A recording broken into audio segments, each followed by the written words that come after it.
कायनात के इस बेकरार समुंदर में इंसान ज़मीन नामी कश्ती पर सवार है। अब हमारी कोशिश है कि हम किसी तरह अपनी इस कश्ती से निकलकर ज़मानो मका के समुंदर में मौजूद दीगर कश्तियों तक भी रसाई हासिल करें। लिहाजा कायनाती समुंदर में जंप लगाने से पहले हमें अपने लिए हिफाजती इक़दाम करना होंगे, लाइफ बोट का सहारा लेना होगा। फ़िलहाल हमारे पास इंटरनेशनल स्पेस स्टेशन और चाइनीज़ स्पेस स्टेशन नामी कुछ लाइफ बोट्स मौजूद हैं, जिन पर हज़रत इंसान सवार होकर कायनाती समुंदर में ज़मीनी कश्ती के गिर्द चक्कर लगा रहा है।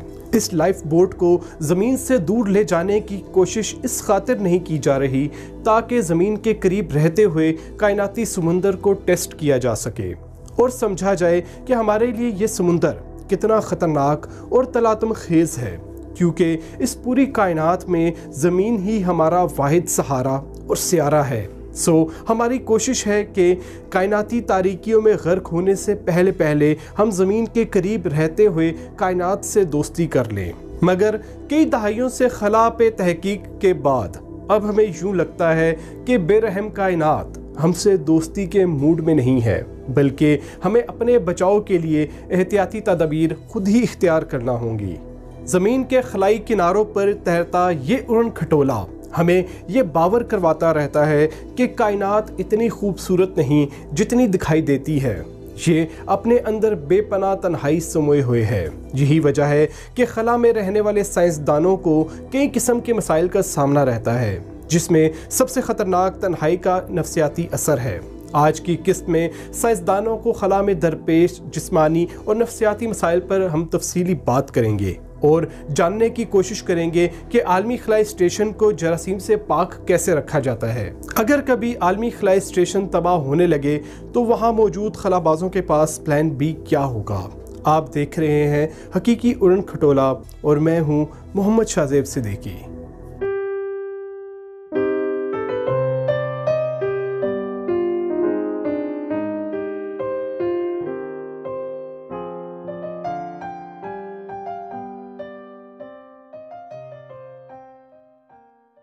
दोस्तों, हमें इल्म है कि इंसान को माशरती हैवान भी कहा जाता है, जिसका मतलब है कि इंसान अकेलापन बर्दाश्त नहीं कर सकता।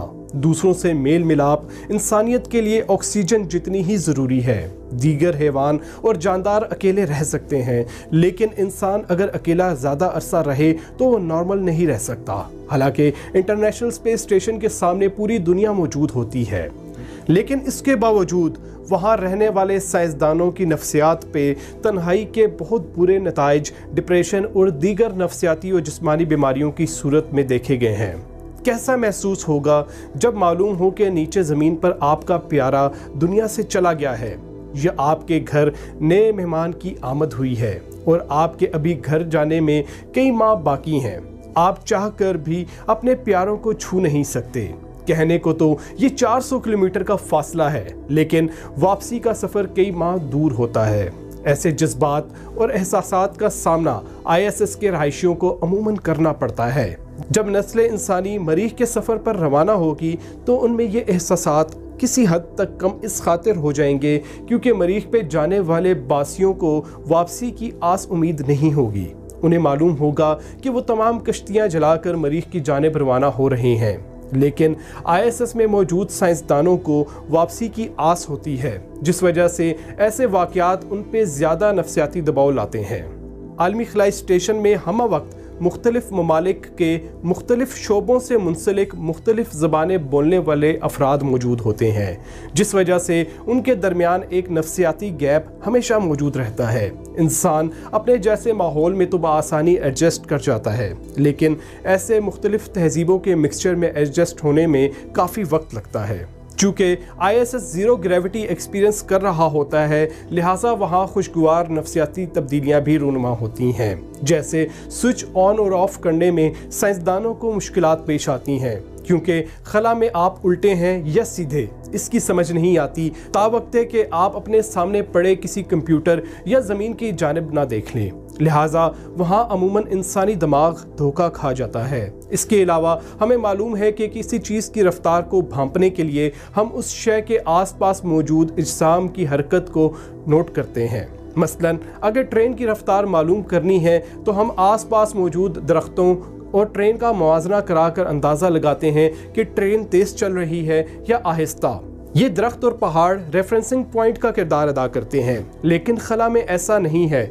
वहाँ आसपास कोई रेफरेंसिंग पॉइंट मौजूद नहीं है जिसके ज़रिए हम किसी शय की रफ्तार का अंदाज़ा लगा सकें। यही वजह है कि अमूमन डॉकिंग के वक्त जब ज़मीन से कोई रॉकेट ISS की जानिब आता है तो कंप्यूटर के ज़रिए साइंसदानों को उस रॉकेट की रफ्तार मालूम हो जाती है, लेकिन देखने में वो बिल्कुल सुस्त दिखाई दे रहा होता है। कंप्यूटर भी खला में रॉकेट्स की रफ्तार बज़रिया रडार सिस्टम नोट करता है, जिस दौरान ये लहरें फेंक कर उनसे पलटने का वक्त नोट करता है और मज़कूरा शय की रफ्तार मालूम की जाती है। लिहाजा इन एक्सपीरियंसेस से मालूम होता है कि आप खला में किसी चीज़ की खुद से दूरी और रफ्तार का अंदाज़ा हरगिज़ नहीं लगा सकते, क्योंकि हमारा दिमाग ज़मीन की मुनासबत से चलता है और खला में अक्सर धोखा खा जाता है। खला में कशिश शकल की अदम मौजूदगी के बाइस दिल की बीमारियाँ, खून कम बनने की शिकायत, कुव्वत मुदाफ़त में कमी, चेहरे की फ्रेशनेस का ख़त्म हो जाना और दीगर बीमारियों का ज़हूर होना आम सी बात है, जिसके लिए साइंसदान बाकायदा एक्सरसाइज भी करते हैं और अदवायात भी खाते हैं। इसके अलावा एक और संगीन मसला बैलेंस डिसऑर्डर की शक्ल में हमें देखने को मिलता है। जब खला में कई माह गुजार कर साइंसदान ज़मीन पर वापस आते हैं तो अचानक से शदीद कशिश शकल के बाइस उनके लिए बिना सहारे के चलना थोड़ा मुश्किल होता है, लेकिन ये मसला भी कुछ एक्सरसाइजेस के बाद ख़त्म हो जाता है।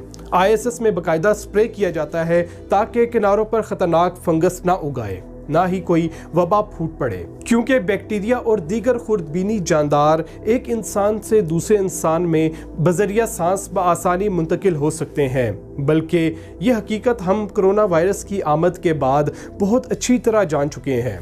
ऊपर से ISS जैसा 20 साल पुराना कैद खाना हो तो जरासीम ज़्यादा तेज़ी से फलते फूलते हैं। कुछ साल पहले ISS से ज़मीन पर लाए जाने वाले सैंपल्स पे जरासीमों की 17 मुख्तलिफ इकसाम भी हमें देखने को मिली, जो साइंसदानों के साथ एक अरसा वहाँ गुजार कर आई हैं। पिछली इकसात में हमने खलाई कचरे के मुतल्लिक भी बात की थी। अगरचे ज़्यादातर खलाई कचरा बहुत ज़्यादा ऊंचाई पे मौजूद है, लेकिन 400 किलोमीटर की ऊंचाई पे भी खलाई कचरा थोड़ा बहुत मौजूद रहता है और ISS का अक्सर उनसे आमना सामना होता रहता है। इस कचरे में ज़्यादातर तादाद कुदरती तौर पर मौजूद छोटे छोटे पत्थरों की है, लेकिन इनके साथ साथ नाकारा सेटेलाइट के टुकड़े और सेटेलाइट्स के दीगर आवारा पुर्जे भी खलाई कचरे को रौनक बख्शते रहते हैं। अगर टुकड़े बड़े हों तो साइंसदानों के लिए नेमत होते हैं, क्योंकि ISS के आलात उन्हें फ़ौरन भांप लेते हैं और स्टेशन का मदार बदल दिया जाता है। लेकिन अगर बर वक्त एक्शन ना लिया जाए तो ये बड़े टुकड़े पूरे स्टेशन को तबाह कर सकते हैं। छोटे टुकड़े जो कि चंद सेंटीमीटर के होते हैं ये पूरी सेटेलाइट को तबाह नहीं कर सकते, लेकिन इसके किसी खास पुर्जे को लाजमी ख़राब कर सकते हैं। इनका मसला ये भी है कि ये रडार पर डिटेक्ट नहीं हो पाते। इनकी तादाद खरबों में है। इनमें से ज़्यादातर ISS के साथ एक ही डायरेक्शन में ज़मीन का चक्कर लगा रहे होते हैं। इनसे आलमी खलाई स्टेशन को अमूमन कोई ख़तरा नहीं होता, लेकिन अगर कोई स्टेशन की मुखालिफ सिमत से आकर टकराए तो उसे नुकसान पहुंचा सकता है। यूं हमारा वाहिद खलाई घर इंटरनेशनल स्पेस स्टेशन खरबों दुश्मनों में हमा वक्त घिरा रहता है और इस मुतल्लिक कोई वसूख से नहीं कह सकता कि किस वक्त कहां से कोई टुकड़ा आए और इमरजेंसी सिचुएशन पैदा कर दे। इस उड़न खटोले की हिफाजत के लिए इस पे एक शील्ड भी लगाई गई जो उसे छोटे आवारा पत्थरों और छोटे छोटे ज़रात से बचाती रहती है। ज़मीन से भी खलाई कचरे की हमा वक्त निगरानी की जाती है और स्पेस स्टेशन के बासियों को इस मुतल्लिक अपडेट रखा जाता है। लिहाजा मुमकिना टकराव से बचने के लिए ISS में थ्रस्टर यानी नन्हे नन्हे रॉकेट्स मौजूद हैं। ऐसे मौक़ों पर उनको चलाकर ISS के मदार को तब्दील कर दिया जाता है। कभी कभी ज़्यादा कचरा हो तो ISS की ऊंचाई 2 किलोमीटर तक भी बढ़ाई जा सकती है। इस अमल को डेब्री एवोइडेंस मैनूवर यानी डैम कहा जाता है। अब तक ये अमल बीसियों बार अपनाया गया है और स्पेस स्टेशन को सीरियस नुकसान से बचाया गया है। खलाई कचरा किस कदर खतरनाक होता है इसका अंदाज़ा आप ऐसे लगा सकते हैं कि 7 ग्राम वजनी जर्रा इंटरनेशनल स्पेस स्टेशन की दीवारों में आधा फुट तक सुराख कर सकता है। यही वजह है कि इंटरनेशनल स्पेस स्टेशन से अगर कोई बड़ा पत्थर टकराकर इसे तबाह कर देता है तो इसमें इमरजेंसी एग्जिट के तौर पर 2 स्पेस क्राफ्ट हमा वक्त मौजूद रहते हैं। दोनों स्पेस क्राफ्ट्स में 3-3 साइंसदान सवार हो सकते हैं। अगर कभी स्पेस स्टेशन मुकम्मल तौर पर तबाह होने लगे तो 3 मिनट के अंदर अंदर ये खलाई जहाज स्पेस स्टेशन से अलग होकर ज़मीन की जानिब अपना रुख कर लेंगे और 3.5 घंटों में ज़मीन पर बाहिफाजत लैंड कर लेंगे। इसके अलावा अगर किसी साइंसदान को कोई मुहलिक बीमारी हो जाती है और बर वक्त इलाज ना करने की सूरत में जान का ख़तरा है, उस सूरत में वो खलाबाज स्पेस क्राफ्ट को इस्तेमाल करके ISS को खैराबाद कह सकता है। अगर कभी ISS में आग लग जाए तो उस सूरत में हदायत हैं कि 6 में से 3 खलाबाज एक खलाई जहाज़ इस्तेमाल करके ज़मीन की जानिब लौट आएंगे, जबकि बकिया 3 हर मुमकिन हद तक आग बुझाने की कोशिश करेंगे। मुकम्मल नाकामी की सूरत में वो भी दूसरे खलाई जहाज़ में बैठकर ज़मीन पर लौट आएंगे। अब तक 20 सालों में 5 बार ऐसा हो चुका है कि साइंसदान अचानक से सामने खलाई कचरा आ जाने के बायस इंटरनेशनल स्पेस स्टेशन से भागने के लिए इन खलाई जहाज में गए हों, लेकिन खुशकिस्मती से 5 बार महज अलर्ट होकर बैठे रहे। इस खलाई जहाज को खलाई स्टेशन से अलग करके ज़मीन तक लाने की नौबत नहीं आई। आखिरी बार ये वाक़या कुछ दिन पहले ही हुआ है, जब 16 नवंबर 2021 को रूस ने अपनी एक रिटायर्ड सैटेलाइट को बजरिया मिसाइल निशाना बनाया। इस तजर्बे के बाद रूस, भारत, अमेरिका और चीन की तरह दुनिया का वो चौथा मुल्क बन गया जिसके पास सैटेलाइट को तबाह करने की टेक्नोलॉजी मौजूद है। इस रूसी तजर्बे के दौरान तबाह होने वाली सैटेलाइट का ज़्यादातर मलबा आलमी खलाई स्टेशन के मदार से भी गुजरा। खतरा इस हद तक बढ़ गया था कि ISS में मौजूद खलाबाज हंगामी हालात से निपटने के लिए खलाई जहाज में जा बैठे। याद रहे कि जिस दौरान ये सब हुआ तो उस वक्त ISS में 2 ऐसे खलाबाज मौजूद थे जिनका ताल्लुक रूस से था। बादअज़ां नासा की जानिब से रूस की इस हरकत को बेहिसी करार दिया गया। स्पेस वॉक के दौरान ये खलाई कचरा साइंसदानों के लिए कातिल का किरदार अदा कर सकता है, क्योंकि इसके बायस इनके खलाई लिबास में सुराख हो सकता है। अगर कोई टुकड़ा चंद इंच ही बड़ा हो तो वो मार्टर गोले की तरह इनको लग सकता है। लिहाजा तमाम खलाई एजेंसीज इन टुकड़ों पर नज़र रखती हैं। इस वक्त भी 22,000 से ज़्यादा टुकड़ों की मुसलसल ट्रैकिंग की जा रही है। इस ट्रैक शुदा खलाई कचरे में ज़्यादातर इंसानी हाथों से बनी हुई सैटेलाइट्स की बाकियात ही हैं। यह इंसानी फितरत है कि वो हर शय पर तनकीद करता है जिसे वो अपने सामने ना देख ले, लेकिन ISS एक ऐसी साइंसी हकीकत है जिसको आप अपने सामने आसमान पे उड़ता देख सकते हैं। इसके साथ ही हम आज की किस्त का इख्तिताम करते हैं। इस सीरीज़ के अगले और आखिरी हिस्से में हम इसके बगैर फ्यूल के उड़ने के मैकेनिज़्म पर बात करेंगे और ISS के मुतालिक दीगर अहम हक़ाइक़ मालूम करेंगे। उम्मीद करते हैं कि आपको ये एपिसोड पसंद आई होगी। किस्त पसंद आने की सूरत में वीडियो को लाइक कीजिए, अपने दोस्तों के साथ शेयर कीजिए और चैनल को सब्सक्राइब कीजिए। इंशाल्लाह आपसे अगले हफ्ते मुलाकात होगी। तब तक अपना ख्याल रखें। अल्लाह हाफ़िज़।